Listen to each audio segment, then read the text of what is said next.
So now we talk about education, and you've seen what we want to talk about, fixing our ivory towers.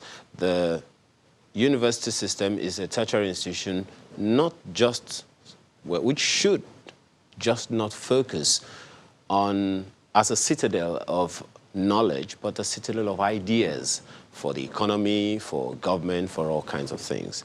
Why are we having the kind of issues we are having, or why are we not getting the kind of ideas we ought to be getting from them is part of what we'll be discussing this morning. We have with us here in our studio with us a lecturer at University, Christopher University, Nick Idoko. Thank you very much for joining us this morning. And in our Abuja studio, we have the Director of IPPIS in the Office of the Accountant General of the Federation, Mr. Olufeyinti Olusegun. He is in company of the President of the Academic Staff Union of Universities, Professor Biodun Ogunyemi. Thank you very much, gentlemen, for joining us. And of course, as soon as we have our fourth guest, we'll let you know. But let's begin with Professor Idoko. Professor, I believe. Okay. As far as you are concerned, well, there have been contestations back and forth about, let's start with the one that's, pretty prominent now, which is that of, university lecturers and all of that. What's your take on the IPPIS or no IPPIS thing? Well, the IPPIS? Yes.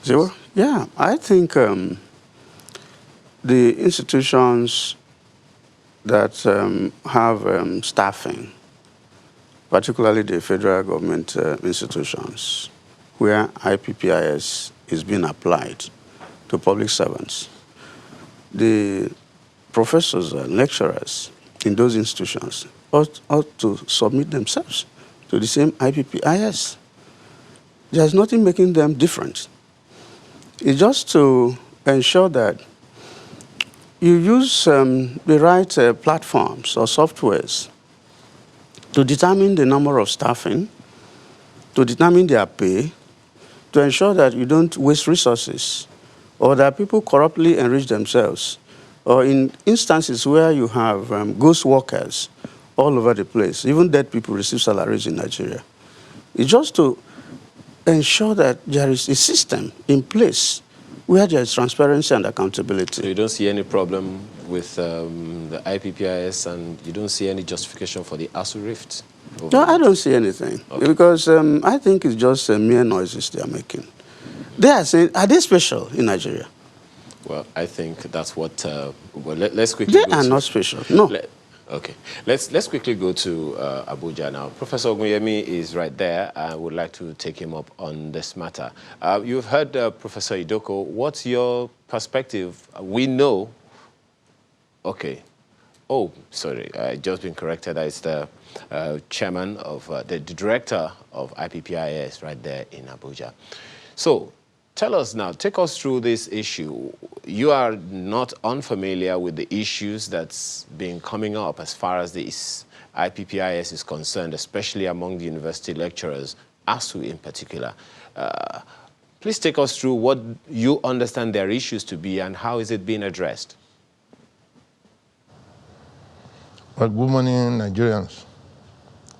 The issue of IPPIS, which is integrated personnel and payroll information system, is designed to centralize the payroll system of federal government, because the federal government believed that as much, no matter the amount of revenue the government is making, if you allow the little resources we have to fritter away through other means, it means we have not achieved anything. So as a result of that, the government designed the IPPIS to ensure transparency and accountability in the expenditure of government in the area of personnel cost, which runs to trillions of money. So this concept started in 2007 with 7 MDAs, a ministry and agency. Most agencies at that time submitted, they had over 55,000 workers. But when they were brought on IPPIS, you discover that they have only 32,000. So with the gain that was realized, so the money that was designed to cater for 7 MDAs, we discovered that we expended it on over 11 MDAs. This made government to decide that the more we're able to bring in, the more we'll be able to save. So this thing has been on, but the political will of the current government, which the president submitted himself to IPPIS, and the vice president is on IPPIS, and all the ministers and special advisors are on IPPIS. So it is a mandate that we were given by the president and president of the Nigeria, which is Mr. President Mr. President Buhari, Muhammad Buhari, by demonstrating that leadership through his submission to IPPIS. In the budget of 2018, he reiterated this in the submission of the budget in the National Assembly, that all MDAs, including the military and paramilitary, should join IPPIS. And all these things, as he directed, have been carried out. The Minister of Finance, being the one in charge of finance that needs to carry out the government policy on finance matters, so carried out further directed the Accountant General of the Federation, Alhaji Ahmed Idris, as the treasurer of the Federation, to ensure that we will no longer release money, bulk money to any agency, but until we are able to ascertain the actual number of federal employees in that institutions. So that was what necessitated the issue of bringing tertiary institutions, because we have about 3 phases. We are now in the 3rd phase, where the tertiary institutions are involved. So when we started, this thing has been on since 2012. The universities have been declined. They don't want everything. They should be exempted. I want to assure you that given the savings that the government realized between 2017 and 2018, that amounted to 273 billion naira, which will have been frittered away if that bulk money had been released to MDAs. No dime will have returned to the coffer. No MDA will have returned a dime. But the government was able to achieve savings because the money was not released to MDAs. It was paid on the platform of IPPIS. The ASUU have been talking about their peculiarities, which has got to do with sabbatical. That is, every 7 years, before we get to the peculiarities, just a moment. Before we get to the peculiarities, I'd like to raise one of the issues ASUU has raised concerning IPPIS. And they usually say that, why is CBN, NDIC, FIRS not on IPPIS? So I'd like to put it to you, is it true that these 3 institutions are not on IPPIS, and why? Well, it's surprising because the president's directive was direct and decisive that all ministries, departments, agencies, or institutions drawing their salaries from Consolidated Revenue Fund, which is a federal government account, are to key into IPPIS. The government knows that all agencies cannot be brought in on board at a go. But for those who are drawing their salary, their personnel costs, from Consolidated Revenue of the federal government, that they should come on board. For CBN and Federal Inland Revenue Service, or NNPC, for now, they are revenue agency that they live on most cases on cost of collection. They are revenue generating agency to federal government. So they don't draw from the Consolidated Revenue Fund as of today.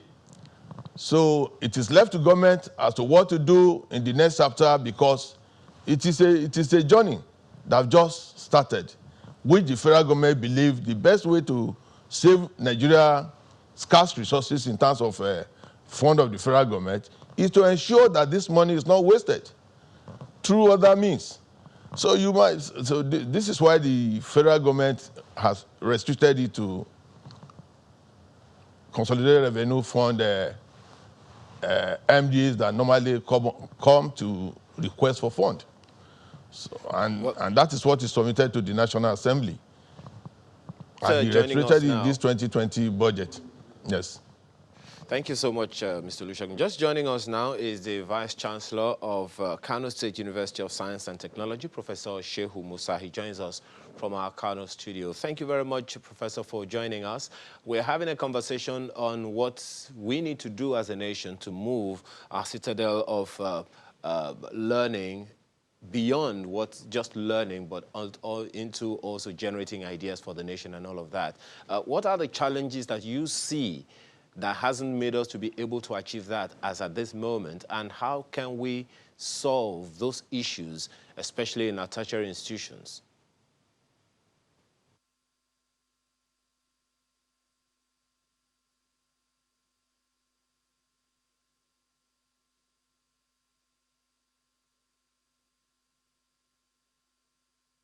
Let me start by saying good morning to all our viewers. The tertiary education system, we need to understand, is the highest level of education, and is where the development of the country will certainly needs to emanate and be consolidated and be improved upon. As the saying goes, no country will develop above its educational institutions. And this means that we have to put all efforts in terms of what do we really need to do to improve the functionality of our ivory towers. There are a lot of bedeviling problems that is actually affecting tertiary educations in Nigeria. Fundamental one has to do with a lot of lack of adequate funding, and you can't achieve anything in research. You cannot achieve anything in community development. You cannot achieve anything in quality teaching. You cannot achieve anything in dissemination of innovations that have been developed without adequate funding. If you look at the quantum of research funding that international universities or universities in foreign countries received, is tremendously huge compared to the research funding that has been available within Nigerian universities. I know there are efforts at the moment to improve on the funding situations of tertiary institutions, which is a good omen. And therefore, the starting point is we really need to do a lot of funding, open frontiers of funding opportunities to tertiary institutions. The second one is the tertiary institutions themselves needs to improve on the level of commitments, attitude to various aspects of administrative and academic running of universities. We also need to do a lot in terms of gauging universities and people on the basis of their productivity. And this will go a long way in actually improving the impact of tertiary institutions in the socioeconomic well-being and running of our nation. I also firmly believe that there's a huge manpower within the universities, and there's a high level of capacity in terms of quality of manpower that has been trained over the years, both from TET Fund, from other scholarships intervention by state government, by PTDF, by quite a number of other agencies. And therefore, what we also need to do is to look at the issue of our laboratories, equipment, standard equipment that we have, academic staff to carry out cutting-edge researches that will be to the benefit of our society. At the moment, there are volumes of researches that have been conducted, but it's like the extension arm that will really deliver these innovations is completely weak and defective, and is not really making the necessary impact. So from both the side of government and from the side of the institutions, and also from the side of the community, Government cannot fund education in its entirety. And therefore, people that are well-to-do should open new frontiers of opportunities to come and say that, look, you are, for example, a science and technology-based university, and I want to support your research activities by 100 million. And this is what I want you to have impact on. For example, I want you to have impact on, varieties of maize or sorghum or cowpea that will be produced and that can be used by farmers at various locations. Or this is 100 million. I want you to go and carry out research in malaria activities. And everybody is aware that malaria is a big issue, is a big problem. So if we have a good synergy between government, between the institutions themselves, and the public, I'm sure we can be able to come up with... We'll come back to you. These are very, very valid issues that you have raised. We'll come back to you on this same matter, but let's very quickly go back to Abuja, where the president of ASUU, Professor Obiodun Guyemi, just joined us in our studio right now. Thank you very much for joining us, Professor. Very quickly, let's ask you, well, the director of IPPIS is sitting right next to you, and as far as he's concerned, it's just, you have said over and over again that certain MDAs are not on IPPIS as yet, but he has told us that it's a progressive step that government is making, that ultimately everyone who derives salaries from the federal government is going to be on IPPIS. Certainly that shouldn't exempt the university system, much less university lecturers. How do you respond?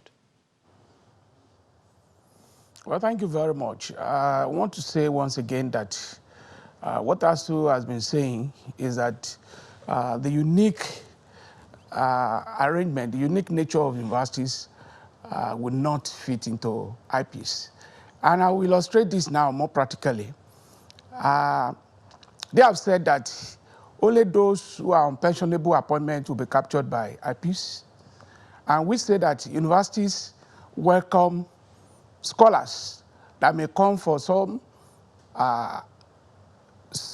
support services for the system, academic, research, and so on. And that all over the world, this is the practice. And I will give you an example.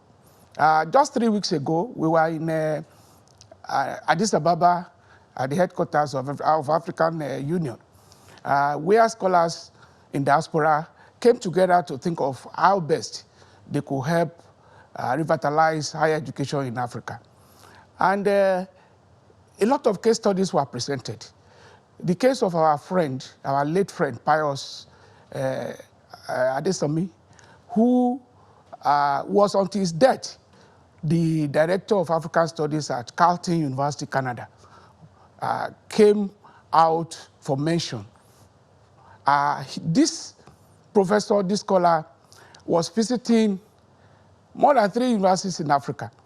In fact, the director of African Studies at the University of Ghana, Legon, a female professor, was lamenting seriously that Oluwasomi was on their payroll because he was coming as a visiting scholar, and he will be with them for at least 3 months, and he will go back. And he was doing that for more than 5 years.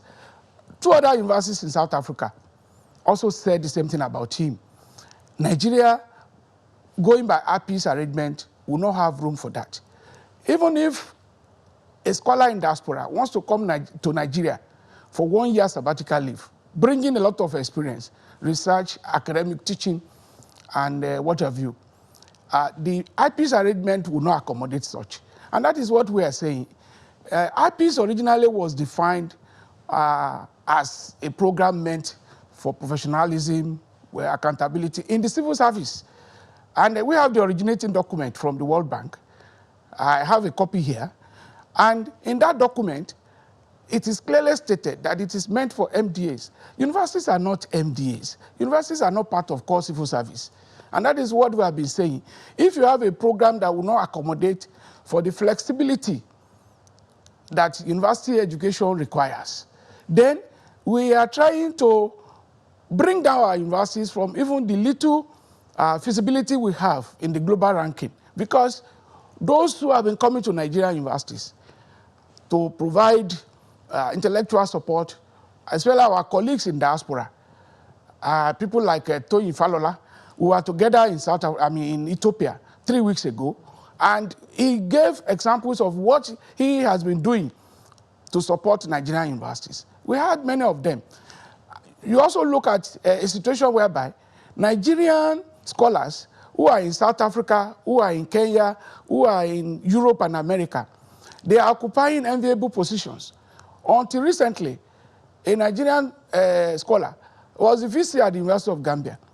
And just last month or so, another professor from Nigeria was appointed a vice chancellor at the university in Uganda. So we have many of them who are heads of departments, who are directors in universities in South Africa.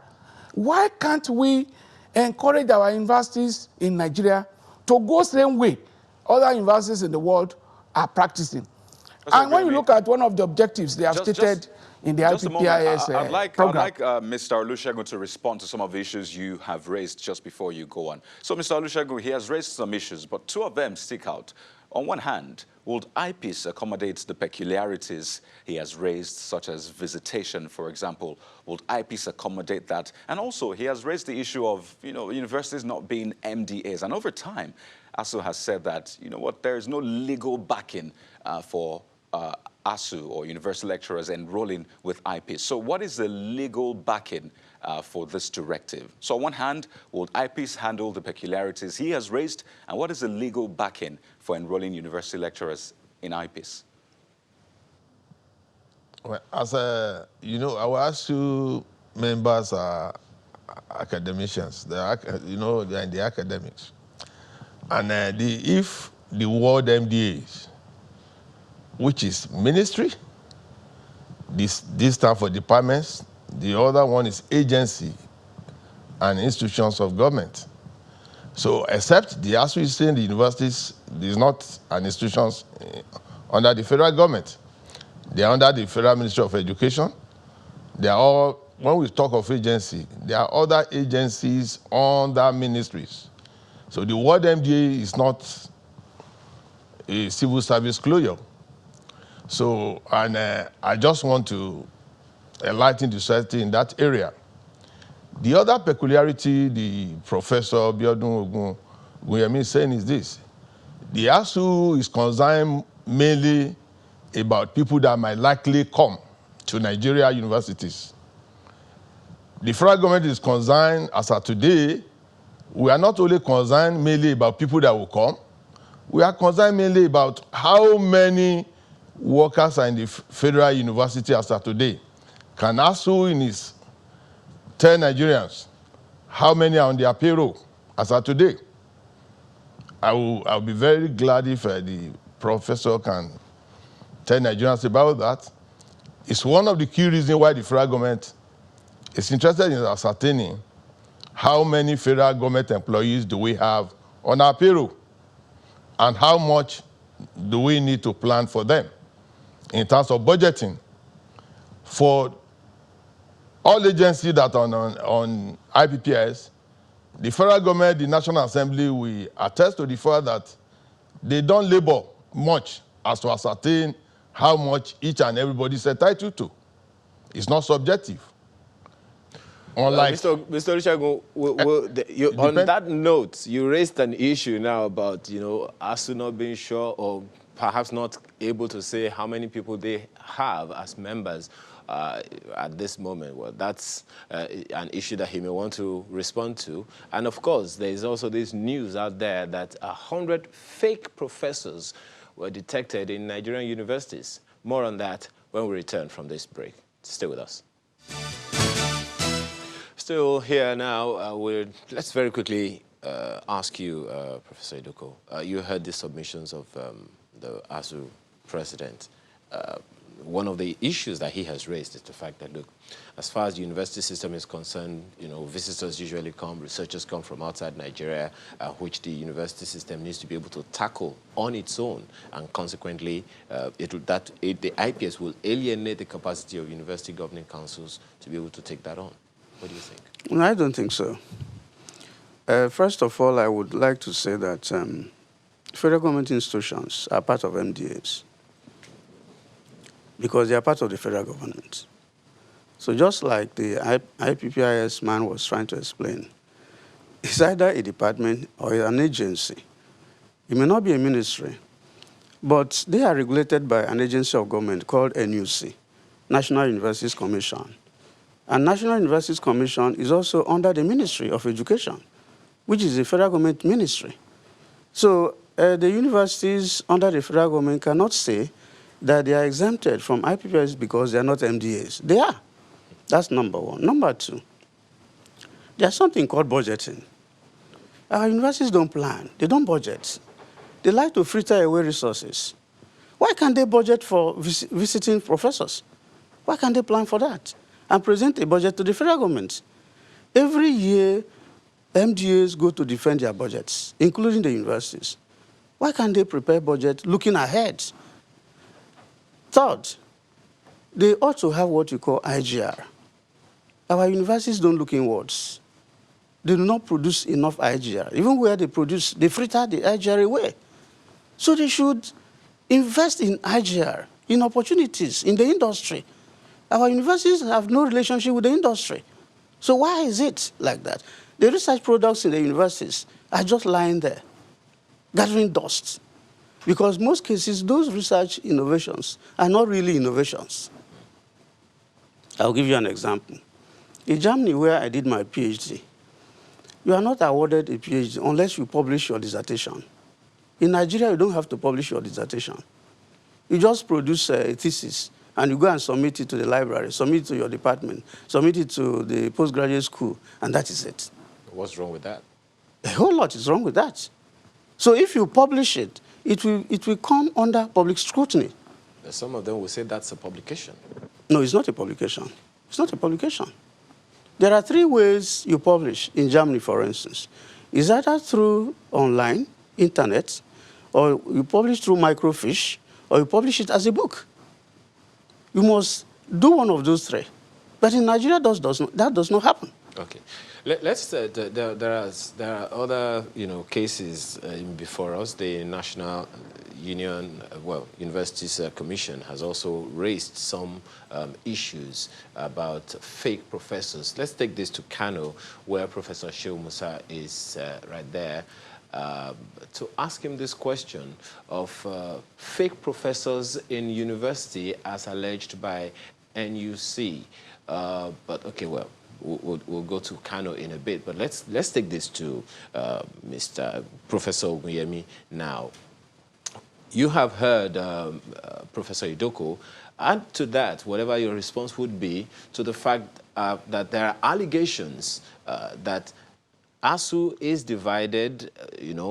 There is now CONWA, there is Progressive ASUU, and these splinter groups are saying that ASUU is not responsive to them, that the leadership of ASUU sometimes will just call for money from their university, from their salaries. For instance, there's an allegation from one of these splinter groups that at some point the national leadership of ASUU says 5,000 naira should be deducted from the salaries of all university lecturers because they wanted to give it to someone, to some organizations, IDPs or disability groups here and there, without recourse to the people who own the salaries, So perhaps the argument would be that ASUU is against IPPIS because then ASUU would not be able to tell the federal government to make these deductions on behalf of ASUU. How do you respond to that?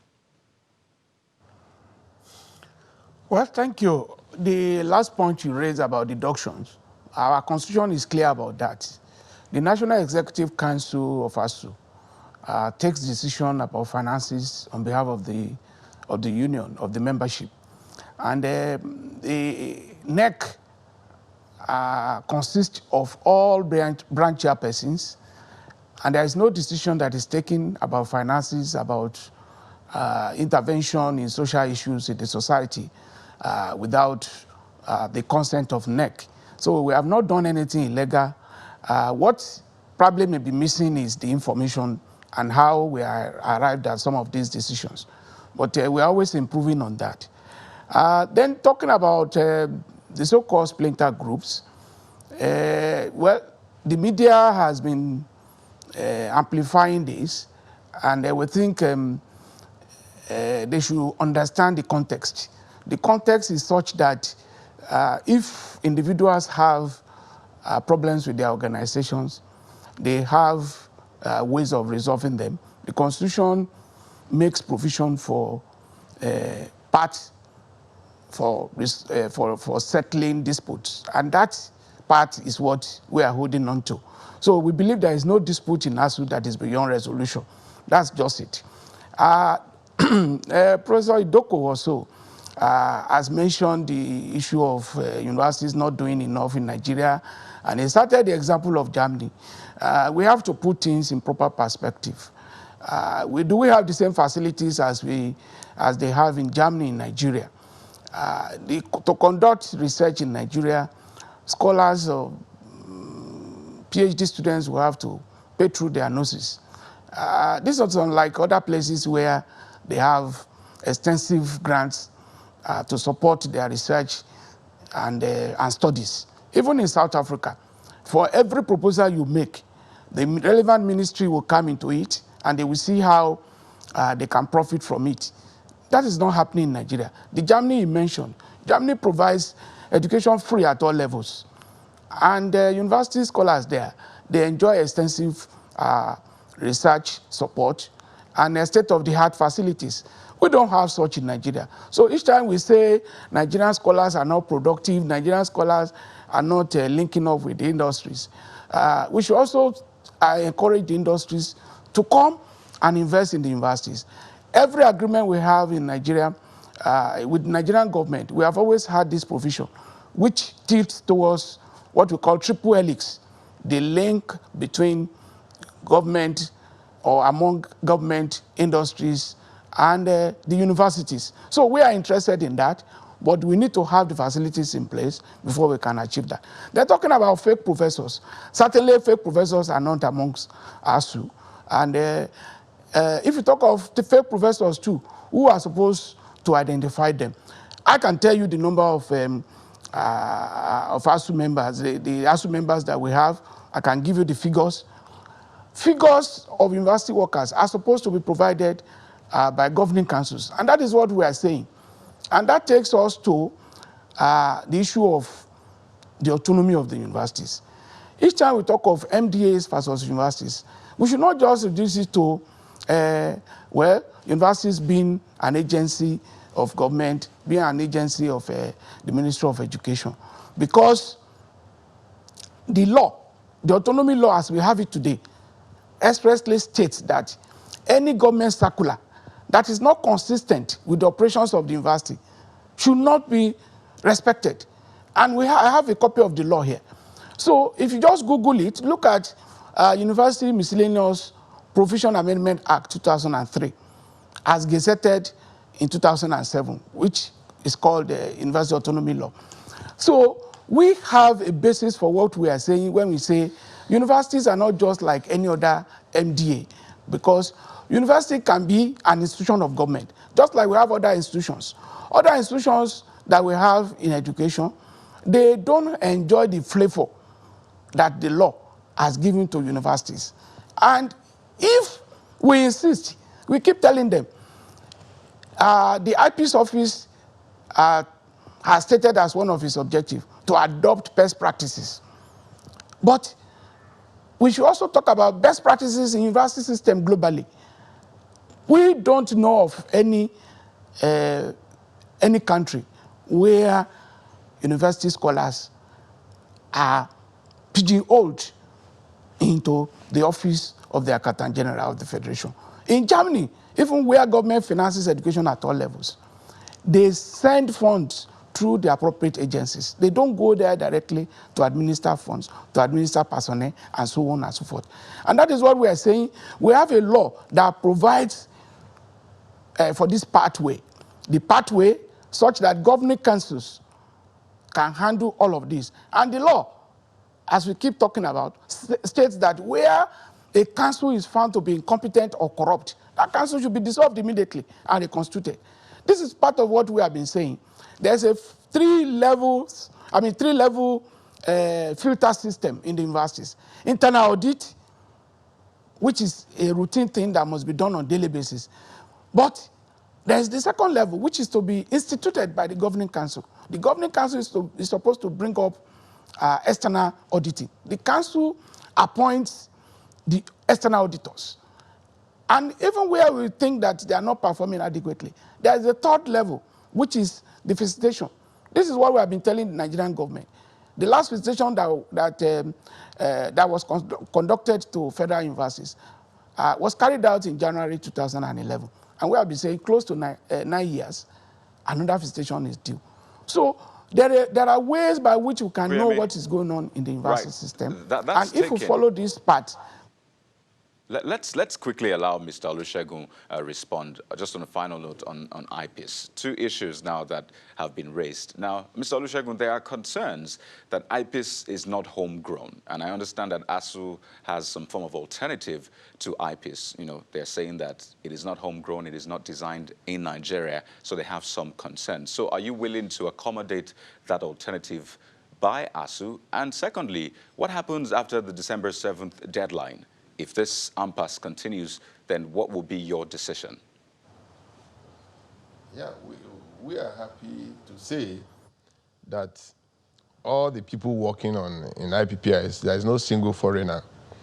In line with the Nigeria content, all the programmers, workers, accountants, IT staff, admin staff, we are all Nigerians. No single foreigner.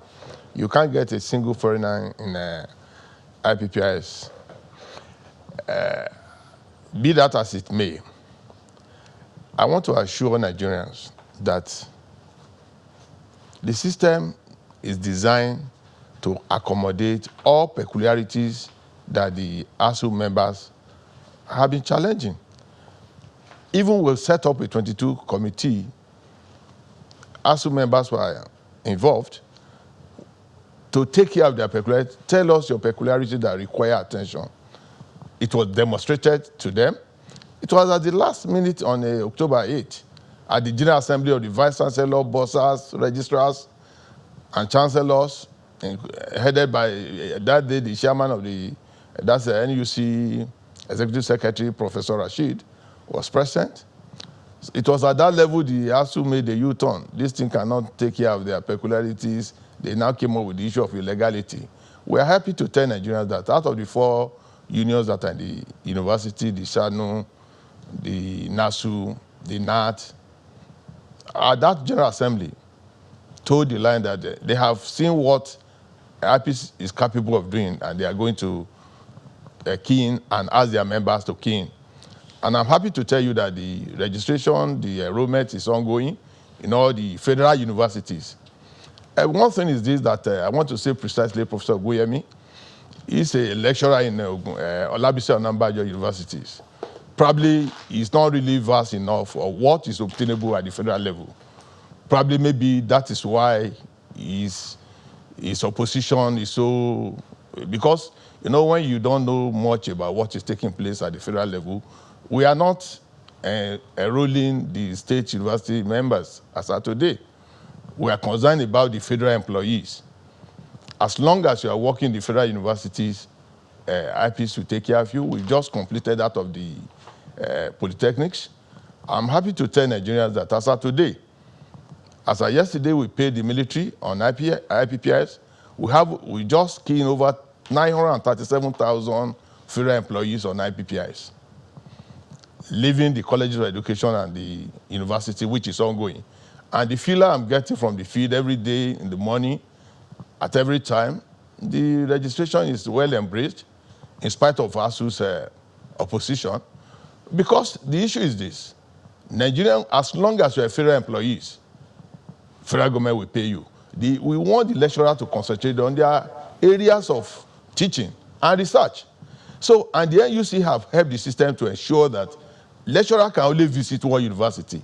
And we agree that 50% of your salary will be paid for any visiting lecturer. But the system will be able to see you anywhere you are. If you are visiting in Uniben, we will see you as a lecturer in Unilag, visiting Uniben. The system will be able to say, you are primarily a lecturer here, you are visiting Uniben. So, Mr. Thank you. Let's take this back to Kano now. We've said a lot about IPPIS, and I think many people are already getting persuaded or taking their positions already. However, let's very quickly take this to the Vice Chancellor, Kano State University of Science and Technology, Professor Shehu Musa. There is that allegation, and which was revealed by the National Universities Commission, that about 100 fake professors were detected. And various levels of universities all over the nation were told by the NUC to validate or authenticate this allegation, or sieve out these fake professors that the NUC says is in our citadels of learning and ideas. How do you respond to this, Professor?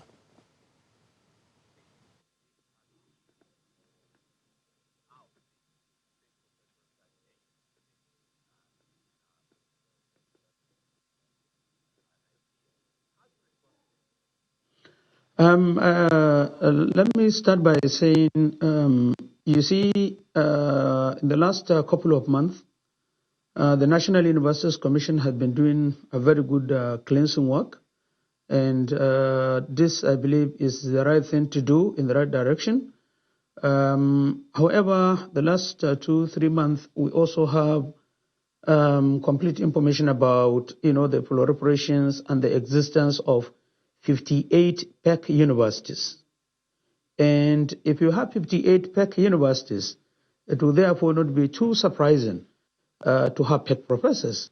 Because for you to have a PEC university, it means you will have a big place designated for teaching and learning, and it is PEC. It is not registered. And then if you have discovered 58, PEC universities to discover 100 PEC professors. But I think the most important thing is even one professor that is PEC can cause a lot of havoc and a lot of damage to the system. Believe me, the issue of access has compounded a lot of programs. I'm not exonerating, public universities, but I believe these are easy ways of tracing the PEC professors in the system. We should remember that, professorial promotion is being handled by university. Each university has its own peculiarities of, how to promote its own staff.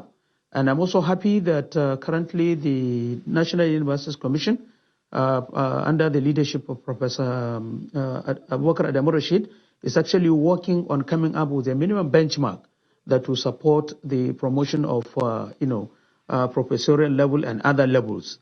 It is easy to really get this sorted out because all professors are being promoted by their respective universities.